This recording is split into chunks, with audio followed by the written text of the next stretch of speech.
गौरी पुत्र गणेश भगवान की जय। ओम गंगणपतये नमो नमः। ओम गंगणपतये नमो नमः। ओम गंगणपतये नमो नमः। जय श्री कृष्ण। राधे राधे। ओम ब्रीम बृहस्पतये नमः। आज हम सभी लोग बड़ी ही पवित्र पावन सकल मनोरथ को पूर्ण करने वाली धन संतान वैभव सुख को प्रदान करने वाली बड़ी ही पवित्र पावन भगवान बृहस्पति देवगुरु बृहस्पति को प्रसन्न करने वाली बड़ी ही दुर्लभ कथा को बड़े ही प्रसन्नचित भाव से श्रवण करने वाली।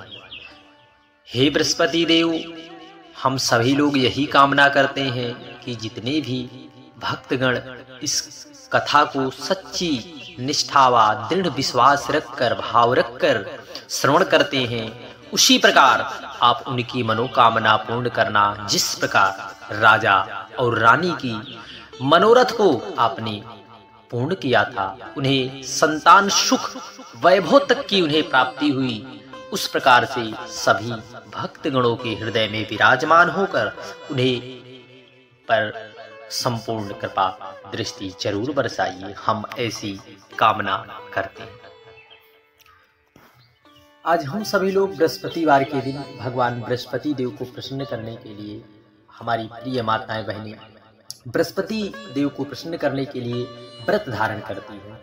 यदि व्रत आप धारण कर लिए, यदि कथा ना सुनी जाए तो उसका अधूरा फल आपको प्राप्त होता है, व्रत भी आपका अधूरा ही रह जाता है। ऐसे में बृहस्पतिवार के दिन भगवान बृहस्पति देव को प्रसन्न करने के लिए कथा का श्रवण करना हम सभी के लिए परम आवश्यक हो जाता है। तो आइए बड़ी ही श्रद्धा भाव से इस संपूर्ण कथा को श्रवण कर अपने जीवन को कर्तार्थ।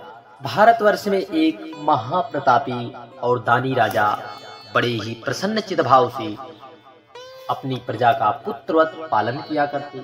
नित्य गरीबों, असहायों, दीन दुखियों की सहायता किया करते थे।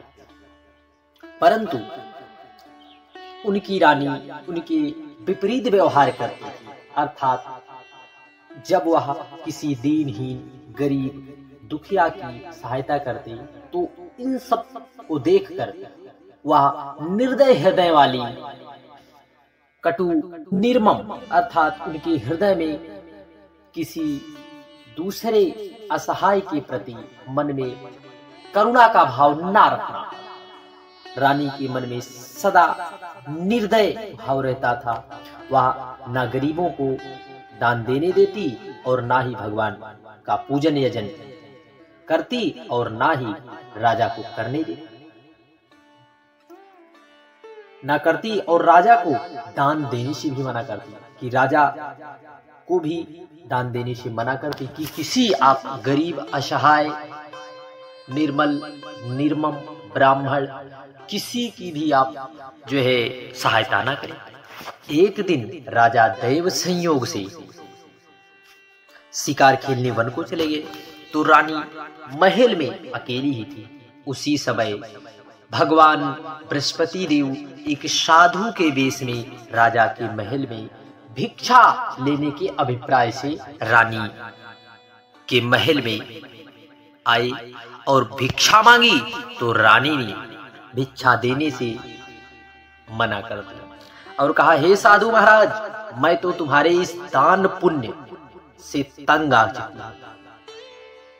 मेरा पति सारा धन लुटाते रहते हैं, मेरी इच्छा है कि सारा धन अभी के अभी नष्ट हो जाए, ना रहेगा बांस ना बजेगी बांसुरी। साधु ने कहा, देवी तुम तो बड़ी ही विचित्र हो, धन संतान तो सभी चाहते हैं, पुत्र और लक्ष्मी तो पापी के घर भी होने चाहिए। यदि तुम्हारे पास अधिक धन है तो भूखों को भोजन में, प्यासों के लिए प्याऊ लगवाओ, मुसाफिरों के लिए धर्मशालाएं बनवाओ, निर्धन अनाथ के लिए अनाथालय खुलवाओ, गरीब कन्याओं की विवाह में धन को खर्च करो। इससे जो है ऐसे काम करने से तुम्हारा यश लोक परलोक में फैलेगा। परंतु रानी पर उपदेश का कोई भी प्रभाव न पड़ा। वह बोली, महाराज आप मुझे कुछ ना समझाइए, मैं ऐसा धन नहीं चाहती जो हर जगह बांटती फिरूं, देती फिरूं। साधु ने उत्तर दिया, यदि तुम्हारी ऐसी ही इच्छा है तो तथास्तु। देखिए, गुरु तो गुरु, भगवान तो भगवान, भगवान सभी के मनोरथ को पूर्ण करने वाले हैं। जाकी रही भावना जैसी, प्रभु मूरत देखी तिन सैसी। देखिए, जिसकी आपके मन मस्तिष्क में जैसी भावना रहेगी वैसा ही आपको फल की प्राप्ति होगी। तो जैसी उसकी इच्छा थी, भक्त की जैसी इच्छा होती है भगवान उसे पूर्ण अवश्य करते हैं। साधु महाराज ने उत्तर दिया, यदि तुम्हारी यही इच्छा है तो तथास्तु। तुम ऐसा करना कि बृहस्पतिवार को घर लीपकर पीली मिट्टी से अपना सिर धोकर स्नान करना, भट्टी चढ़ाकर कपड़े धोना।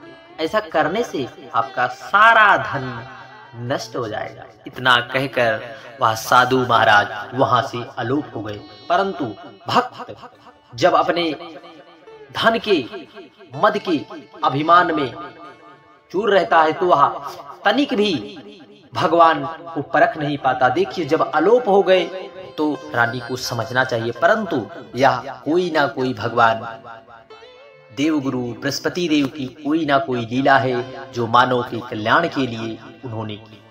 साधु के अनुसार कई बातों को पूरा करते हुए रानी को केवल 3 ही बृहस्पतिवार बीते थे कि धन संपत्ति नष्ट हो गई। भोजन के लिए परिवार दाने दाने को तरसने लगा।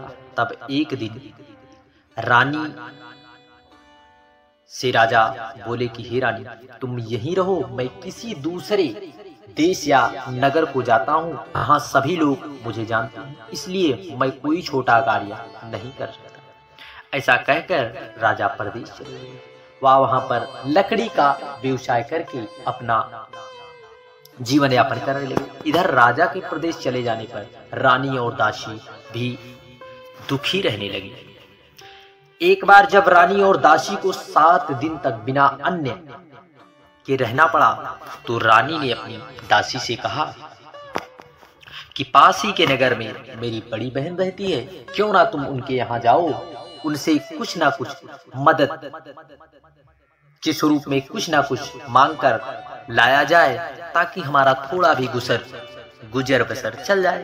दासी रानी की बहन के पास चली गई।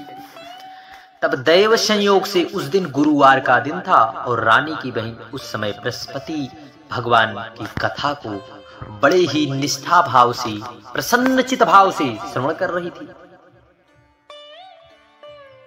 दासी ने रानी की बहन को अपना संदेश दिया, लेकिन रानी की बड़ी बहन ने कोई उत्तर नहीं दिया। कैसे उत्तर दे, क्योंकि जब पूजा अर्चना या कथा में मन लगता है तो हमें किसी दूसरे की वाणी को हमें नहीं अच्छी लगती। इसलिए रानी ने निष्ठा भाव से दृढ़ विश्वास रखकर बृहस्पतिवार की कथा में संलग्न रही और कोई उत्तर ना पाकर दासी दुखी और क्रोध भी आया। दासी ने वापस आकर सारी दास्तान अपनी महारानी को बताया। तब रानी ने अपने भाग्य को कोसते हुए दुखी हुई कि हमारा भाग्य ही ठीक नहीं। कथा सुनकर पूजन समाप्त करके वह अपनी बहन के घर आई। रानी की बहन घर आई और कहने लगी, बहना, मैं बृहस्पतिवार का व्रत कर रही थी, तुम्हारी दासी मेरे घर गई थी, परंतु जब तक कथा होती है तब तक ना उठते हैं और ना ही बोलते हैं, इसलिए मैं नहीं बोली। कहो दासी, क्यों गई थी?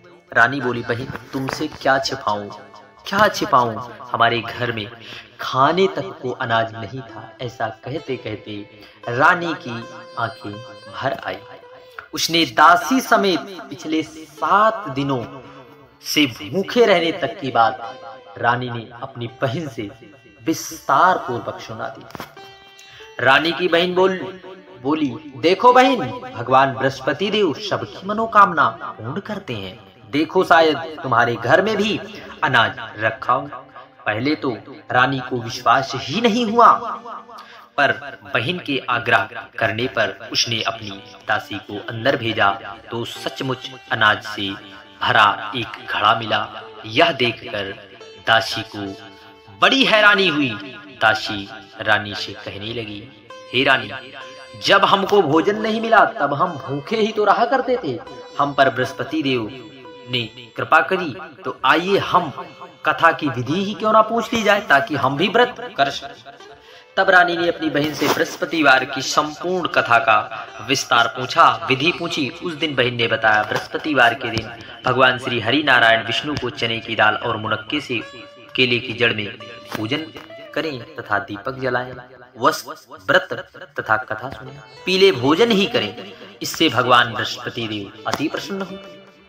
व्रत और पूजन विधि बताकर रानी की बहन अपने घर लौट आई। दैव संयोग से 7 दिन के बाद जब गुरुवार आया तो रानी और दासी ने व्रत रखा। घुड़साल में जाकर चने की दाल और गुड़ ले आई। फिर उससे केले की जड़ में भगवान श्री हरि नारायण विष्णु का पूजन यजन किया। अब चिंता उनके मन में यह आई कि बहन ने बताया था कि पीला भोजन ही करना है, अब पीला भोजन कहां से लाएं? जब भक्त अपने भगवान के प्रति दृढ़ होता है, उस सच्ची निष्ठा होती है, विश्वास रखता है, तब भगवान भी उसकी मनोकामना पूर्ण करते हैं। उसके मन में ऐसे ही प्रश्न संशय के आ रहे थे कि हमें पीला भोजन कहां से आए, पीला भोजन कहां से आए। परंतु जिसके निमित्त उसने व्रत किया था, भगवान बृहस्पति देव ने साधु का वेश धारण करके एक साधारण वेश में 2 थाली में सुंदर पीला भोजन दासी को दे गए। भोजन पाकर दासी और रानी फिर प्रसन्नता के साथ मिलकर भोजन ग्रहण किया। उसके बाद गुरुवार सभी गुरुवारों को व्रत और पूजन करती।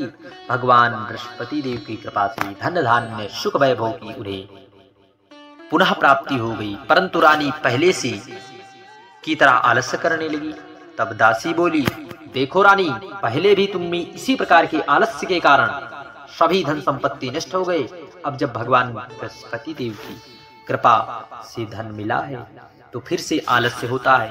रानी को समझाते हुए दासी कहती है कि बड़ी मुसीबतों के बाद हमने धन पाया है, इसलिए हमें दान पुण्य करना चाहिए। इस धन को सत्कर्म में लगाना चाहिए, जिससे स्वर्ग की प्राप्ति हो, पितृ प्रसन्न हो और जिससे नगर में उनका यश फैले। बृहस्पतिवार कथा के बाद श्रद्धा के साथ आरती की जानी चाहिए। इसके बाद प्रसाद बांटकर उसे ग्रहण करना चाहिए। अगली कथा, अब राजा किस प्रकार अपना जीवन व्यतीत कर रहा था। राजा पासी के जहां नगर में दूसरे नगर में जंगल से लकड़ी काटकर अपना जीवन का गुजारा करता। दुखी मन से एक दिन वह जंगल में एक पेड़ के नीचे आसन लगाकर बैठा। वह अपनी दशा को याद करके व्याकुल हो रहा था। बृहस्पतिवार का दिन था। एकाएक उसने एक निर्जन वन में एक साधु प्रकट हुए और वह साधु के बीच में स्वयं कोई दूसरा नहीं बृहस्पति देवता है।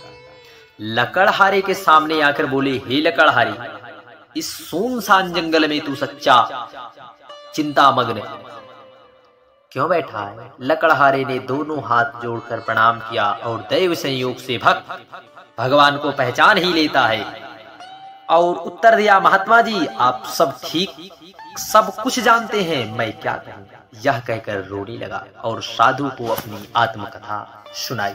भक्त भी अपने भक्त के मुख से सुनने के लिए आतुर होते हैं कि हमारे भक्त को किस प्रकार की चिंताएं। जानते तो सब कुछ हैं, परंतु वे भक्त के मुख से श्रवण करना चाहते हैं। महात्मा जी ने कहा, तुम्हारी स्त्री ने बृहस्पतिवार के दिन भगवान बृहस्पति का अपमान किया था, इसी के कारण तुम्हें इतनी गंभीर समस्याओं और दुखों का सामना करना पड़ रहा है। अब तुम चिंता को दूर करके मेरे कहने से चलो तो तुम्हारी सब कष्ट दूर हो जाएगी।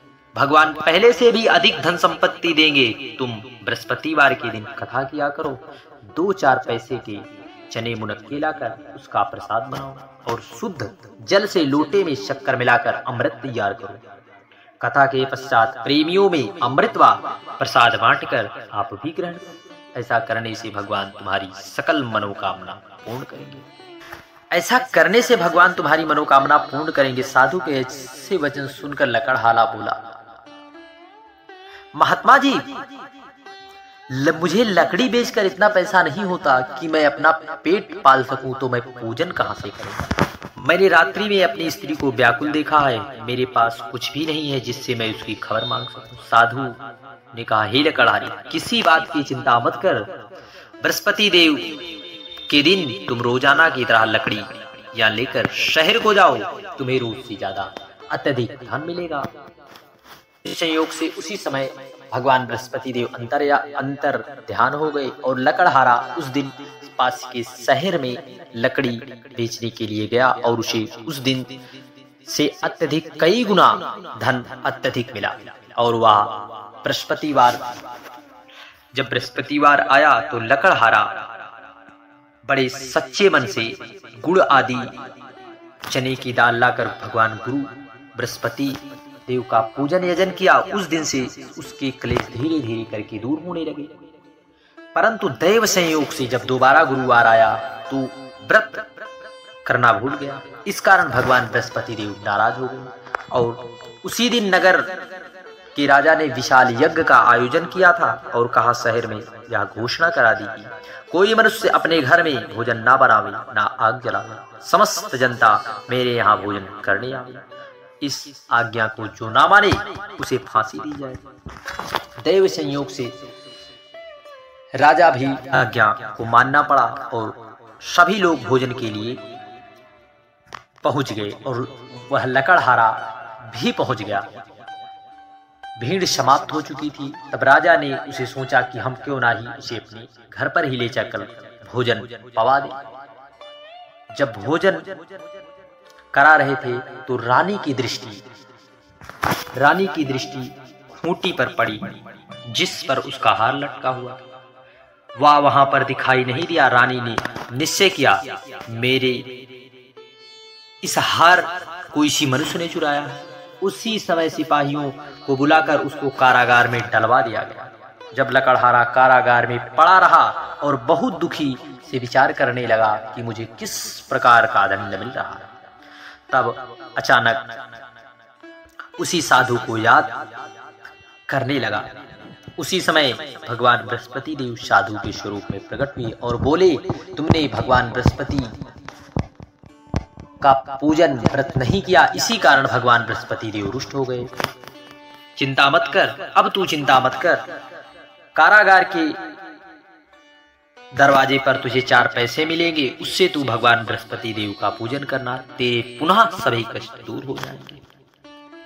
बृहस्पतिवार के दिन 4 पैसे मिले। लकड़हारा ने कथा कही। रात्रि को बृहस्पति देव ने उस नगर के राजा को स्वप्न में कहा, हे राजा, तुमने जिस आदमी को कारागार में बंद किया है वह निर्दोष है, वह राजा है, उसे छोड़ दे।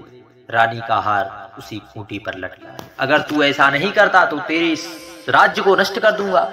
जब राजा वहां देखने गया तो खूंटी पर हार टंगा हुआ मिला। उसे सम्मान पूर्वक लकड़हारा को राजा ने क्षमा मांगी और उसे बुलाकर सुंदर योग वस्त्राभूषण देकर उसे विदा कर दिया।